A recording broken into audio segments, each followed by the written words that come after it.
So here I've built a tiny GPT like ChatGPT, where GPT stands for generative free trans generative free print transform. And you must know bit about these things like GPT and the prerequisite terms like tokens, embedding, and semantic resolution. Then I will walk you through my code and tell you how this exactly works. But you must know that this time GPT is currently in the starting phase, the most starting phase. And the accuracy currently is 20%. And this accuracy is also because it's just random. Okay, so let me show you how it's done. So here on the index page, index where file, what we do is we get vocabulary and training examples from the dataset file. Like I have a word of this December, say the cat dog, say, etc. So we take them and create embeddings of them. So if you do not know what embedding tokens are, I will quickly tell you that. So basically, a computer does not know about numbers. It knows closeness of one with another. Also, what happens is these words are transformed into embeddings like this can be this okay, point 8, point 3, point 4. This basically represents visualization of the word in 3D space. Okay? So like these are the coordinates of the word in 3D space. Okay? So this is how it's done. And if this also have similar then this is the coordinate of cat and so on. So the closeness means they are related. So this is what machines know. Not even know. This is how machines predict. Okay. So now I will tell you what happens here. So embedding table is this. So we create an embedding table for the vocabulary here. For each word, embeddings are created and are stored in embedding table, and they are stored in the embedding calculation file. So word, the token ID given to is 0, and embeddings are 0.2, and these all are just random embeddings. Okay, here you can see the functions to create embeddings randomly here. For the dimension we are giving to each embedding like 4-dimensional embedding. We create random words with random numbers between 0 and 1 and put them in the embedding. Hmm. So after that we save the table. Now what we do is we take those training examples and then compare them against all the vocab word and find the similarities there and tell which prediction is correct. So in the training example we are given input the cat ate. We expect fish to come. That the output will be the cat ate fish. But if something other came out due to embedding operation, then this would be treated as a wrong example or a wrong prediction. So the model accuracy will be decided according to that. Okay. Now what? Now how does this happen? I will tell you that. So input is an array of strings like the cat is these strings are in an array. So we first take the input string just for logging them.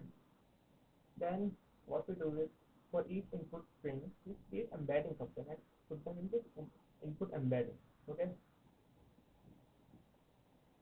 Then not even create because we have already created embeddings of those vocab. So we search each vocabulary word and find their embedding and put them here in the input embedding. Then what we do, we sum all the embeddings of input words to get a single embedding vector. And then we find that we find the most related word to the sum embedding vector from the embedding table. Okay, so what literally happens here? Suppose the sum came out to be this. Okay, now we compare it. Now we compare this sum against the embedding table to find the most related word to this sum vector using cosine similarity. Okay, we'll give the embedding sum and embedding table for each we'll compare. Now coming to the relate match function, what we are giving there function is the embedding of the of the sum embedding we are giving and the embedding table we have just created and stored in the embedding of CSV file.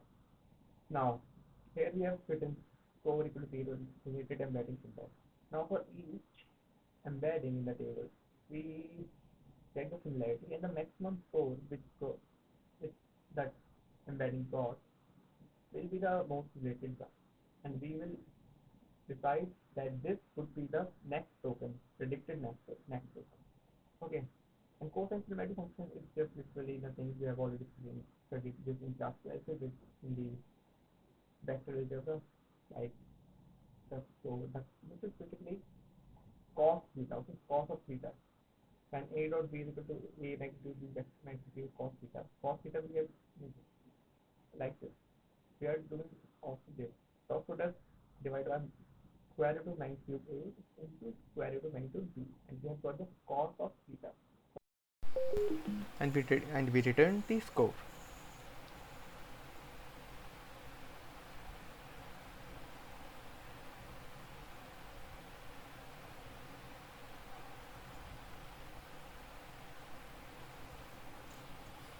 Then the input is given here, input string predicted, and what we have predicted and the target what should have been.